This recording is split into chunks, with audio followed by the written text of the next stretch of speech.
Okay, so we have four board members, so we have a quorum. So I will now go ahead and call the meeting to order. And so welcome everybody to the January 10th, 2023 regular board meeting. And I'd like to see everybody here. I'd like to record our attendance. We have Roberto Portillo, board member, Olivia Madrigal, board member, Larry Villabi, board member, Michael Jones, board member, as well as Josh Ripp, head of school, and Raquel, I believe you're on the school staff. I am the note taker as well. The secretary, note taker, yes. And I'd like to welcome School Scout back to our meeting. Good to see that he or she is here. And Dr. Mansfield. Welcome to you both.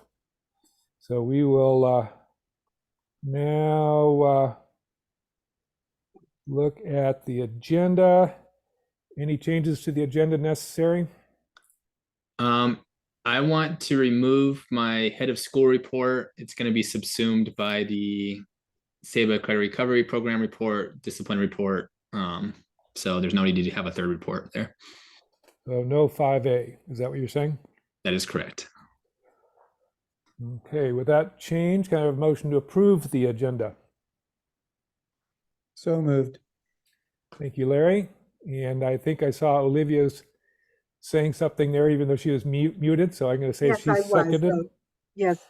So all those in favor say aye. Aye. Any opposed? None opposed. So the motion passes unanimously and the agenda is approved. This is the time for public comment, an opportunity for anyone to bring up something that they wish to discuss with us that is not on the agenda. Anybody have something they want to discuss? Not hearing anything, we will then go from public comment to closed session. And so for the people who are not board and not head of school, we are going to duck out to the closed session, and we will rejoin you when we are finished, which shouldn't be too long, probably 5 to 10 minutes, I would imagine.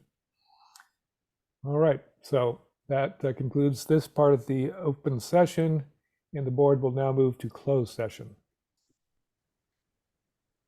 Okay, the board is coming back from closed session, and I have a report to give. Bear with me.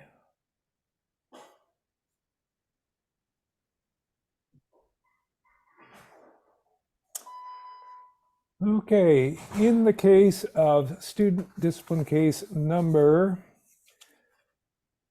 1216223, the board approved the suspended enforcement of the stipulated expulsion order regarding confidential student discipline matter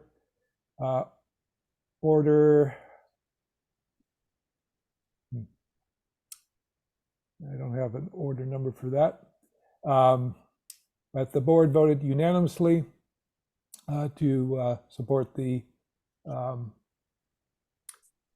action taken by the administration in this matter.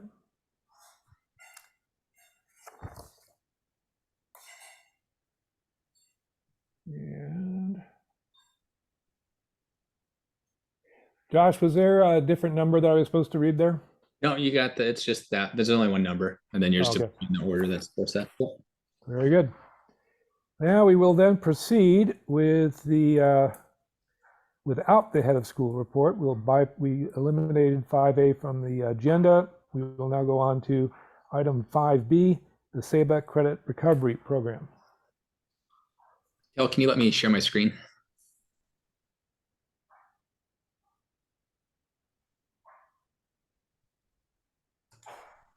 There we go.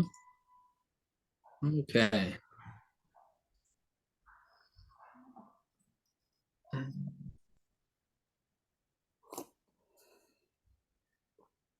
Okay, can you all see my screen okay? Yes, okay, Yep. great. All right, so every semester we're always looking at how students performed over the course of the semester and then figuring out what we should do with our high school students who failed a class for a variety of reasons. So to start off here, we looked at some numbers over the previous 6 semesters. So beginning in the spring of 2020, we see that there's 262 high school students. Then we have kind of 3 categories. One is high school students with 1 failed class, 2 failed classes, 3+ failed classes, 3 or more. And then over here, I just have a total of students with at least 1 failed course. And so we can see these numbers kind of ebb and flow throughout the years and semesters. One thing that I wanted to add is that the spring of 20 and fall and spring of 2021 had an option to do a pass, no pass. So some of these numbers are, in terms of failed courses, are slightly lower than they may have been because students could get a pass, although they didn't necessarily pass the course with a C. So that was in response to the distance learning and COVID pandemic.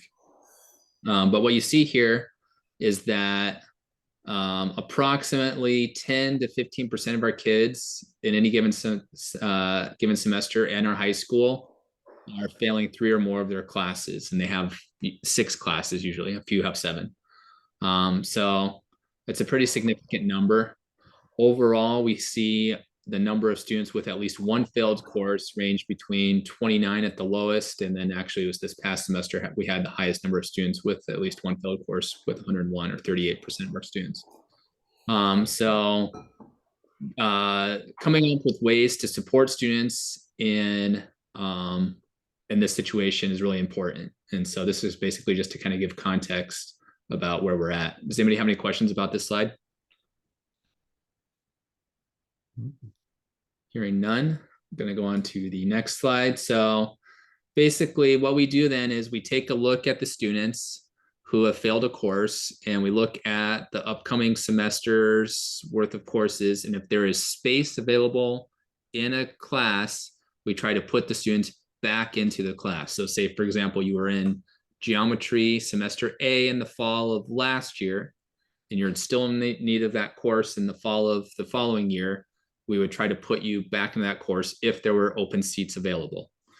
If there are not open seats available, which is the majority of the time, then students end up signing up for a credit recovery program. And so SABA is going to send those students notice that they're going to attend the credit recovery program at SABA on our campus through a company called Edmentum.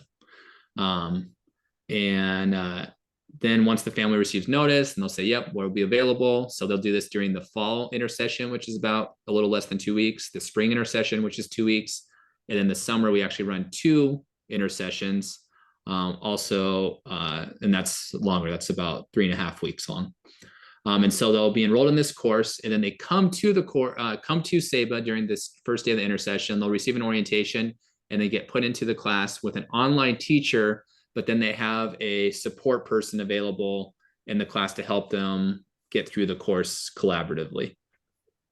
And so the students, after they go through that orientation, they learn how to submit their work online, how to use the printed notes. We print out notes for all the students to use for that course that they failed or that they're recovering, where to find due dates and how to do that, and how to communicate with their online teacher. So they can communicate with their teacher via phone or email, or even Zoom. And then the students start working, and then students work their way through the online course with the support of SABA staff member in addition to the online credentialed teacher. And then to recover the credit, the students must have completed 100% of the course with a passing score of 70% or higher. And we're always make sure to send over any students' 504s or IEPs, and so that the credentialed teacher can make appropriate accommodations for individual students. So that slide just kind of give you a setup overview of how this process works. Any questions? Josh, so the numbers of students with 1 or more failed classes includes special ed class students as well? It does. And just out of curiosity, Does SEBA ever lose students that say go to Renaissance High School for their credit recovery program? No. So the students in that situation, basically, their needs are addressed by SEBA. That is correct. Okay, thank you. All right, so I looked up in minimum how we do with some of these courses, and so the most commonly retaken course was Spanish, ironically. Yeah, but we had a very high percentage passing rate. And then we can go down from there. We see algebra 1A and 1B, where about half of the kids are passing it. And then chemistry A and B actually had a higher percentage recovering the class as well. So you can see here that while this looks like a reasonable solution, we've got a person with them in the classroom, plus an online teacher, plus printed notes. It still doesn't necessarily ensure that all the students are going to be able to recover that credit completely. And we can see that here even with algebra and 1A and 1B.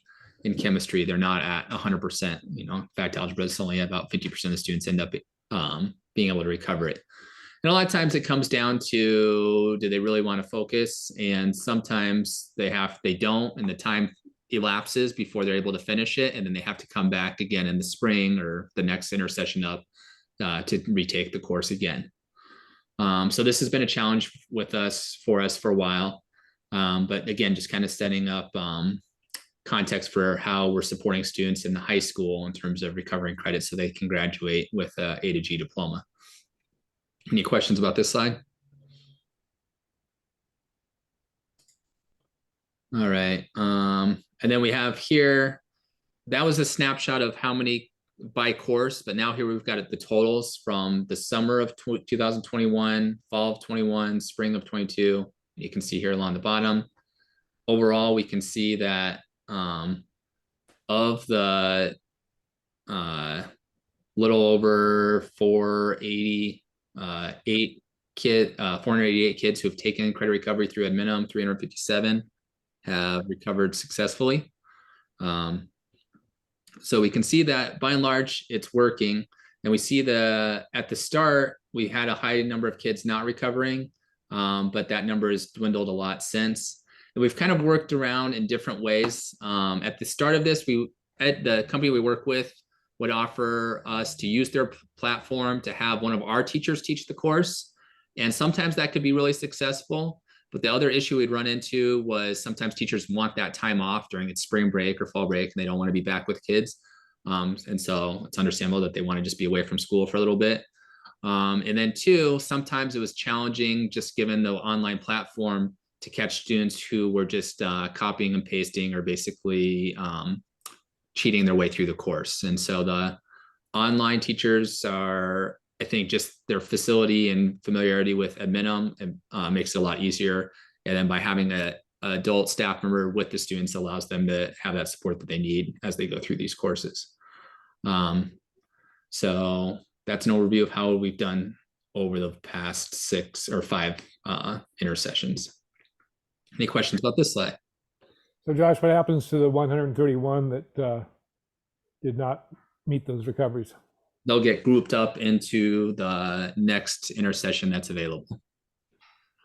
So this potentially could happen year after year. What happens when they're a senior and they're looking at whether they're going to graduate or not? What happens then? So that's the one time we've had a few kids who did not graduate because they kept pushing the ball down the road, and then they got to their senior year and they were unable to meet it. But that's very few. Our graduation rates always stayed between 98 and 100%, which SEBA was really proud of. But there are a few, usually less than 3 in any given year, that end up not being able to complete all their courses during their senior year if they have a lot of courses stacked up.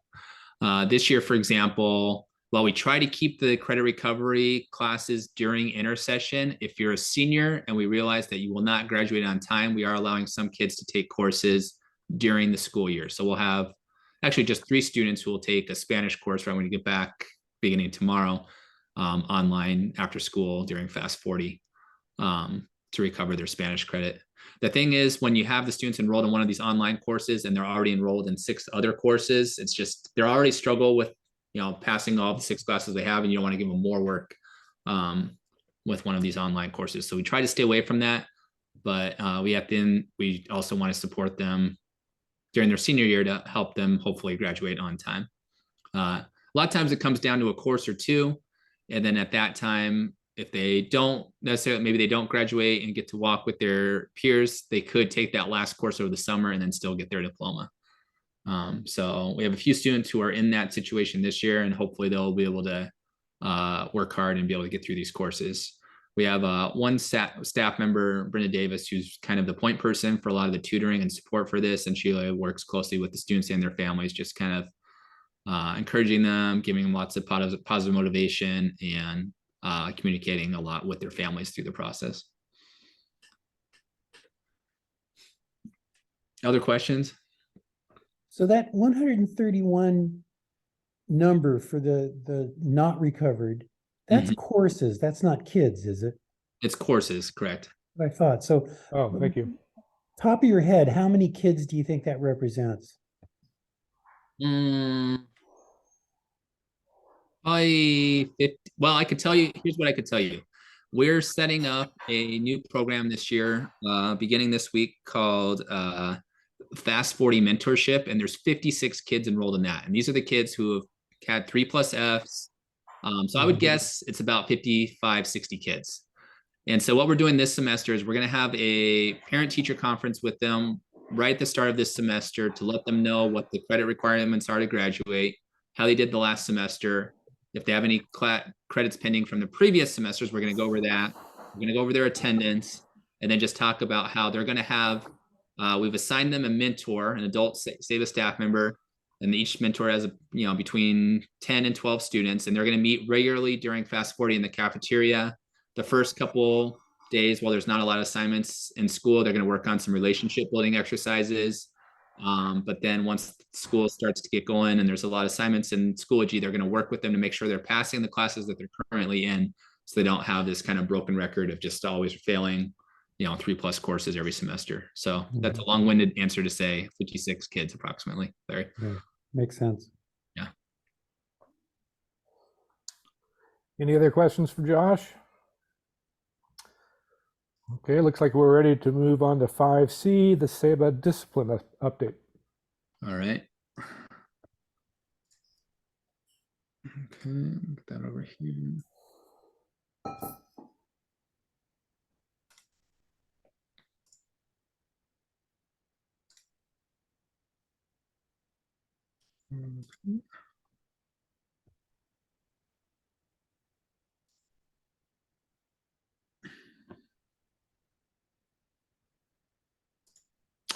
Okay, so we took a look at Q2 of last year and Q2 of this year, and then looked at how many students were duplicating, meaning they had more than one of these office referrals, and overall looked at the data. And so all of these referrals are in a system called Educator's Handbook that SABA uses to keep track of behavioral incidents. And what we found was that overall, most of our referrals were down from the previous year in Q2. So defiance, we had 2 less, bullying 6 less, property destruction 14 less. And you can kind of go down here for the different referral categories. We did have an uptick in fighting in Q2. 7 students were involved in fighting in some way in Q2. I've got to look into that as to what might be behind that. Sometimes things get categorized as fighting, and it may have been categorized as something different, or should have been categorized as something different. But regardless, we see an uptick there with fighting in Q2 as compared to Q1 or Q2 of last year. Any questions about that slide?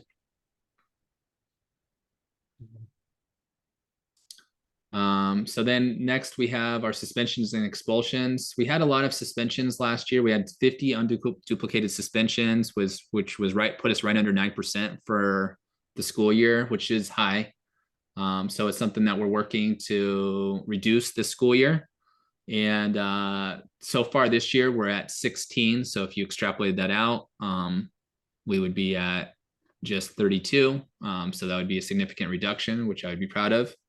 And then as you go down this table here, you can see that we had more students suspended in Q2 in middle school and in high school in Q2 than we did in Q1. 11 to 5, so 6 more. And then in middle school and high school, we have just 1 expulsion so far. And we had no expulsions at all in neither middle school nor high school in Q2.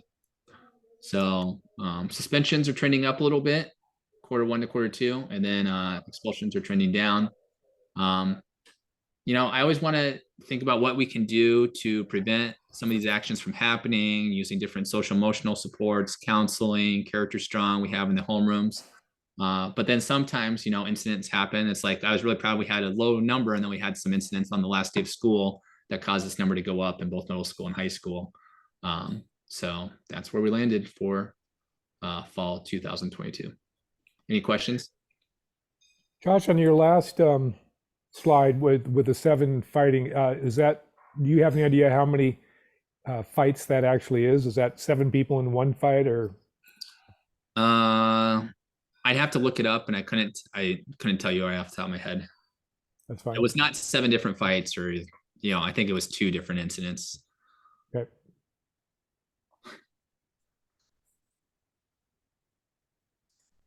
Okay.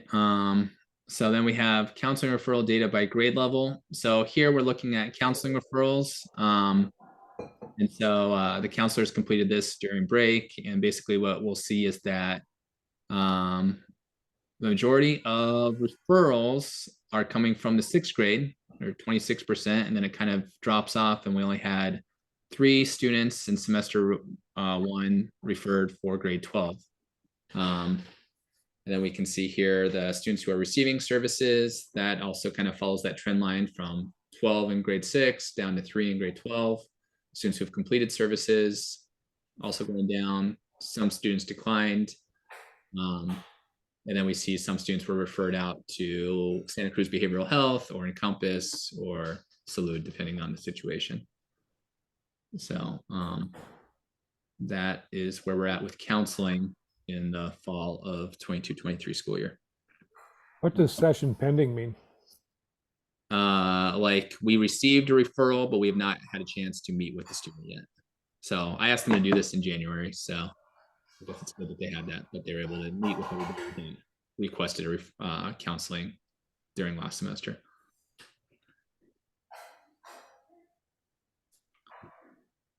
For discipline referrals, what does it mean if students decline?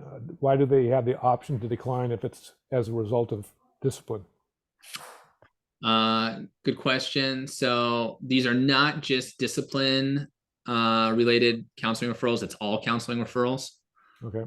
And so sometimes they end up going there. It does bring up an interesting question, though, that I'll talk with the counselors a little bit about. One of the counselors last week communicated to me that some of the students will say they kind of feel obligated to say yes when I say, hey, I think you might need some counseling for whatever's going on. But then when they end up going to the counselor the following day or week, they are hesitant or reticent to engage in that counseling. And so that's a challenge for the students and counselors alike.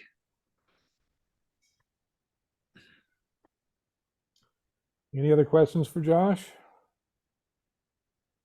Does that complete your report, Josh? It does. Well, thank you very much. And we'll head on to the next 5D, which is the November Delta monthly update. And I believe somebody from DMS is here, probably Paul. There he is. Happy New Year. Happy New Year, everyone. Thank you very much. Let me share my screen. This should be pretty brief. Because your board meetings are usually pretty early in the month, we haven't finished reconciling everything in December. Last board meeting, we presented a first interim budget with actuals through October 31. So today we're presenting a financial update through November. With 5 months of the year, it's basically close, about 42% of the year done. We just generally look for trends at this point to highlight anything that might be of interest or we feel is important for the board to take note. Overall expenditures are at 37% of budget, and we're 42% through the year. Compensation in particular tends to flow very evenly, and you can see that everything is is on track with where we should be. Revenues are really light, but that's really common for the first 5 months. That will start to pick up in January as well, and February when P1 attendance is certified, and that's when a lot of real major revenues will start to kick in. You are receiving those huge discretionary block grants, art, music, and learning recovery. I believe you received those in December.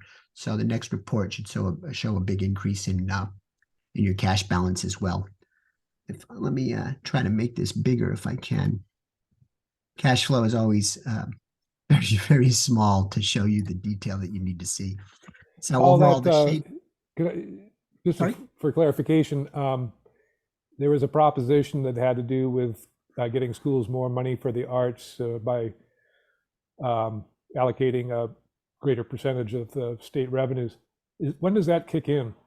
So I saw something in the governor's budget, initial budget. I was reading a summary today, and I think that's kicking in his fiscal 23-24 budget.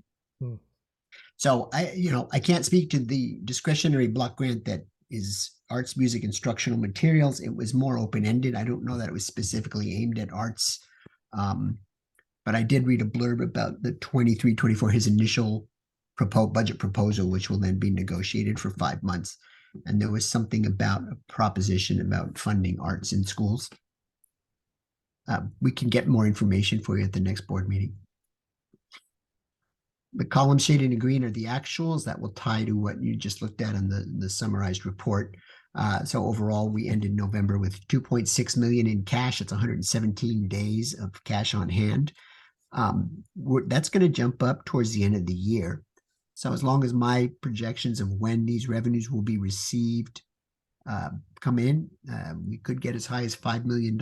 And a lot of that is, there's $1.5 million in those 2 discretionary block grants. You have 5 years to use them, but they're paying them 100% this year, 50% in December, and then 50% in May, June. So, and I don't know that there's a spending plan right now to utilize those funds. So they're going to sit there as donor net restricted assets. But they will be in your cash balance as well. So that's, it's a good thing. And again, the balance sheet will show that we had 2.6 million in the bank at the end of November. Usually you will compare that to your total current liabilities just to see your ability to repay your current obligations, and you can repay them 10 times over, and you would still have money in the bank. So that's extremely healthy. You ended with a fund balance. Your beginning fund balance is 7 million. Total liabilities and total net assets would be 5.5 billion. And that's only because we reflect a loss through November because we don't accrue revenues. That's really not, I don't want you reading into that too much. It's more important that you would look at where are we on track with the budget versus actuals. And you can see the budget is saying we're going to have a net surplus at 2 million, which is because of those large discretionary block grants. So what we're reflecting in the middle of the year is really just because revenues are not normally accrued. If those revenues were at 40%, like your expenditures are, and we are 40% through the year, you'd see a big increase, and that would largely go away. That's my brief presentation. Is there any questions? If there are no questions, I do want to share, Paul has been a close partner of SEBA for a long time now, and he is actually going to be retiring at the end of this week. What? Yes. And And he just came on. I'm sorry? This is feeling more and more like a repeating theme with DMS. Well, I'm going to be 63, and I just want to do something a little slower and a little more my choosing, and slow down a bit. I'm going to take my wife on a cruise to Norway and go see the Northern Lights to start. I'm going to do that this weekend. Oh, And boy. Ken will be, you've met Ken, he's been at the last few board meetings. He'll be taking over, and he has a lot of support from the other staff and finance directors at DMS. So I know I'm leaving you in good hands. I Congratulations. wanted to say that this is one of my absolute favorite clients. The board, Josh, everybody. It is. If every client was like that, I might not retire. Well, Congratulations. man. Really, Congratulations, good for Paul. you. Congratulations. Thank you very much. Thank And you I very wish much you for all very all- well, and I appreciate the kindness and the support you have shown over the past year that I've been serving SABA. Enjoy. Thank you Thank for you. all your help over the years. My pleasure. Paul, we're gonna miss you. Thank you, Josh. I appreciate that. Okay, on that disappointing but happy note, safe travels and have a great time. Thank you. Send pictures of the Northern Lights. Love to see those. I will send them to Josh. He can share them next time. Oh, good. All right. Now we're going to move ahead to the consent agenda. Is there anything on the consent agenda that people want to discuss or to pull out? Not hearing anything. Is there a motion to approve the consent agenda? I I'll move move. to approve. I heard you, Olivia, so thank you. And I'll Larry, second. were you seconding? I was. Thank you very much. So we have a motion and a second. All those in favor say aye. Aye. Aye. Aye. Any opposed? And hearing none, motion passes unanimously. Consent agenda is approved. And let's see. The consent agenda included the staffing report and the draft board minutes and the consent agenda. There's nothing on there else that we need to discuss on there, right, Josh? Nope, that's it. Just the warrants, and then I sent the staffing report separately. So you just approved it. Okay, good. Let's move on to number 7 then, action items. A is the Board of Director calendar. Okay, so this is for the 2023 calendar year. I don't know if you've had an opportunity to look at this, but basically it starts us off with here, Tuesday, January 10th. And then we go the first Tuesday of the month through June. We always have 2 meetings in June. The first one is the LCAP hearing, and then the second one is LCAP approval. Josh, I don't Josh, think your screen's not showing. Oh, I'm sorry. Stop share. Let me do this again.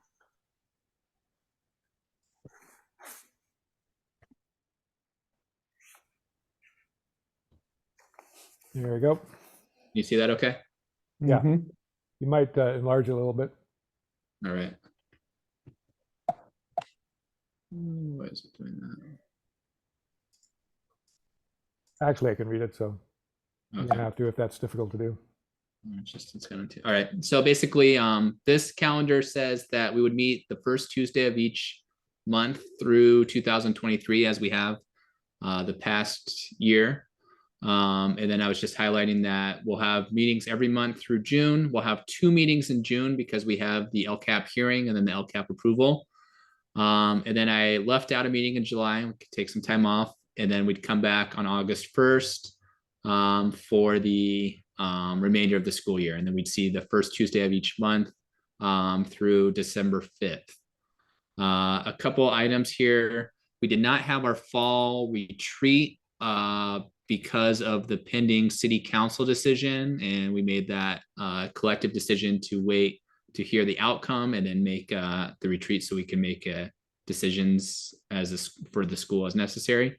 So we'll have that sometime this spring. And then presumably we would want to schedule we want to have one of those retreats annually. So we would reschedule another one of those retreats in the fall of 2023 at some point.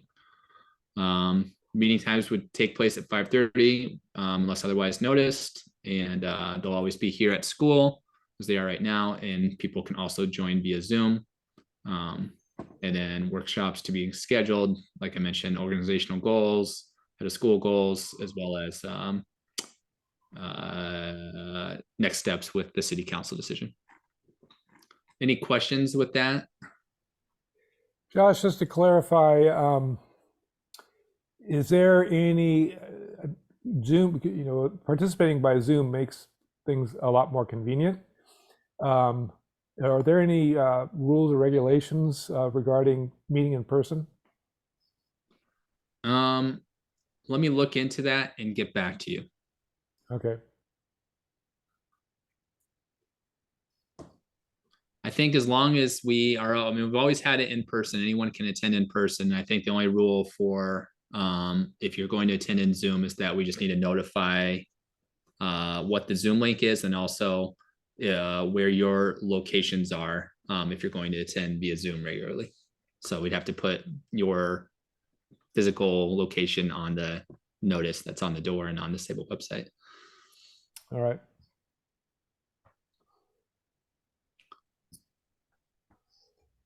Okay. Okay, so I guess we need a motion to approve the board of director calendar. Oh, unless anybody has any questions. Not hearing any. Do I have a motion to approve the board of directors calendar? Motion to approve. Thank you, Roberto. Second. Second. I think Olivia got in on that one. All those in favor say aye. Aye. Aye. Opposed? Not hearing. Motion passes unanimously. Let's move on to subject 7B, the school accountability report card. Okay, so for this one, this is the SARC. It's due annually. It looks back at the previous school year and how we performed academically. It looks at our facility. It looks at our entire organization. So we completed this over the break. Some highlights for our 21-22 SARC were that we maintained a high percentage of students or teachers who were fully credentialed at 94%. Teachers with miscredentialed we only had one at 3, so that was 3.8%. And then we had 1.6 teacher who was assigned out of field. So that was one highlight. We had a uptick in our suspensions and expulsions which we saw in the dashboard and saw in some of the previous reports that I made. And I think that was pretty consistent with how a lot of schools performed last year coming out of COVID. So that was a disappointing part of writing the SARC. Another highlight was the school facility. We completed our fit report. That's the other attachments that are on this board agenda item. And what you'll see there is that we scored a 98%, but we have had no water intrusion issues in the building despite all these heavy rains over the last 2 weeks here. So that's a really big win for SABA. Yay. Yes, exactly. We had our sidewalk installed in the fall. We have the 14 AC units now installed on the roof. And we're just waiting for the general contractor to install the, what is it called? The switch gear. And we're waiting for that to arrive. So that's a big piece of equipment that will provide electricity to those AC units. And so that's supposed to arrive sometime in the spring. And then once that arrives, we'll have AC for the building. So we're also looking forward to that happening. Overall, the facility inspection tool report went really well. We will post that on our website at the end of this meeting tonight. We've gone over our CAS results. We had a high reclassification rate as we typically do last year. And so those were basically the highlights of our SARC. Any questions?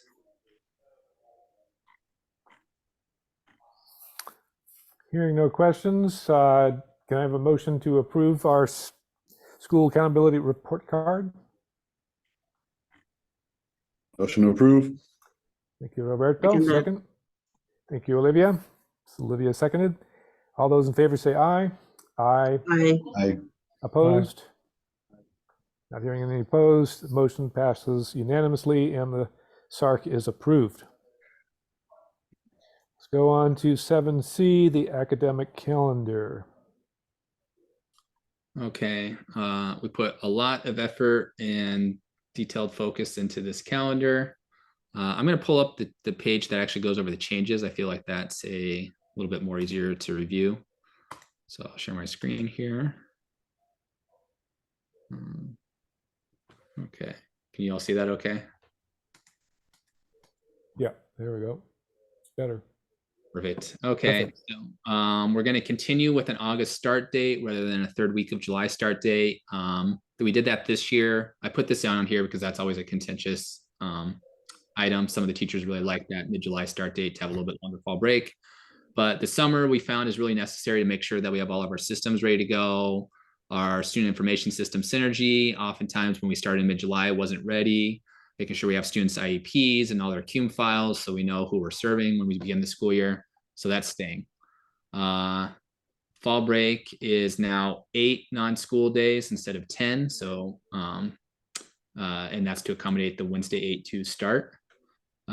Veterans Day, we're going to do an observed Friday 11-10. That's consistent with what PBUSD is doing. And then we can avoid the low ADA or average daily attendance for the Thursday holiday and Friday school day. We switched to having Thanksgiving break a full week. We had a number of teachers who were out and staff who were out Monday and Tuesday of this week. So now we'll have a full week off during Thanksgiving. Save the experienced ODA for the Monday and Tuesday prior to Thanksgiving. So it was both the students and staff were taking time off during that week. Josh, that reminds me, that was a question I was going to ask on SARC. How are we doing with substitutes? Have we had any challenges covering classes this year? I know, talking to my colleagues in the school district, it's really been difficult. How are we doing?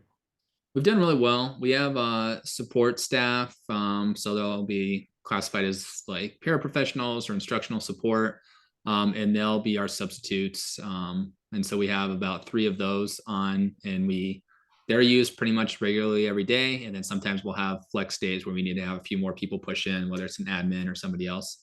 But they have been used regularly. I'm not saying people haven't been out, but we haven't been at a place where we've been just desperate for people.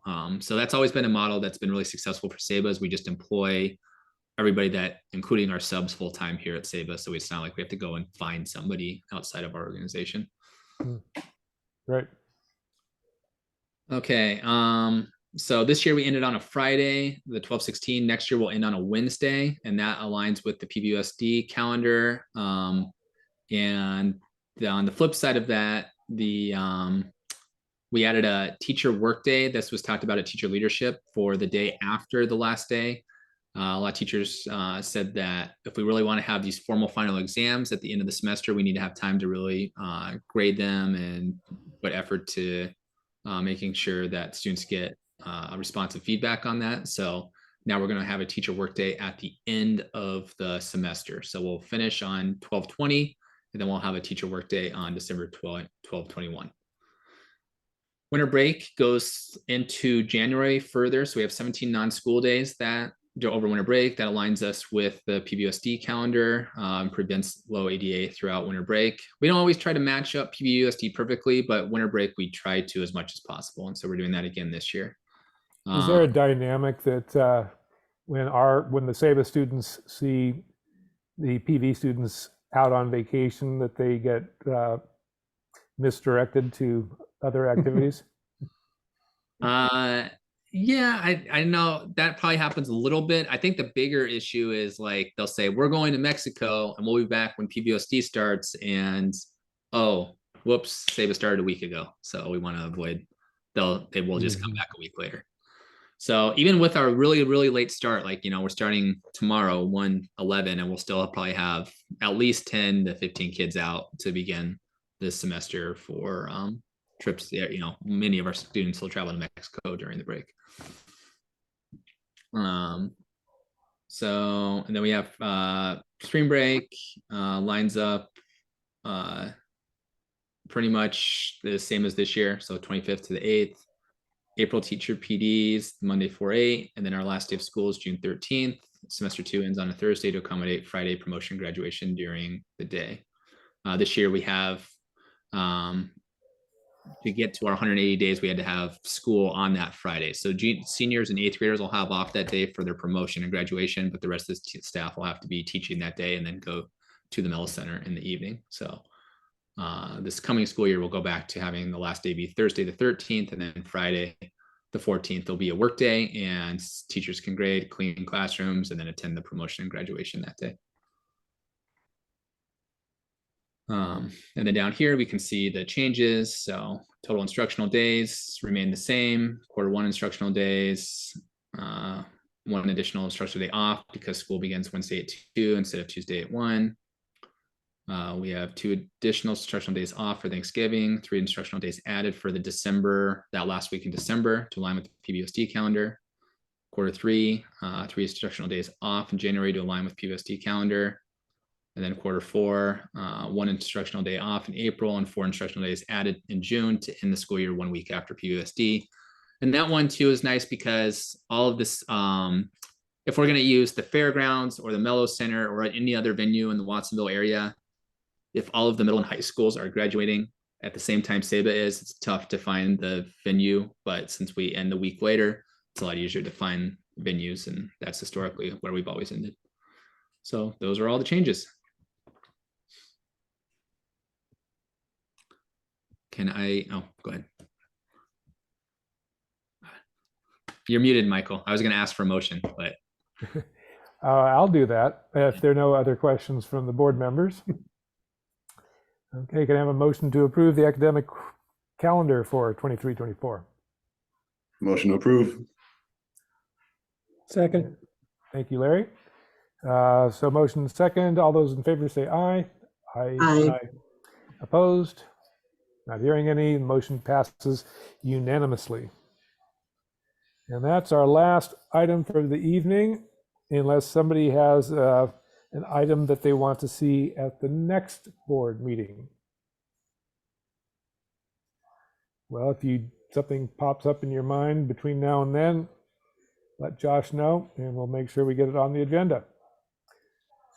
I think that concludes our business for tonight. Thanks everybody for joining, and have a safe few days as we get through the rest of these atmospheric rivers. Yes, And- likewise. Thank you, everyone.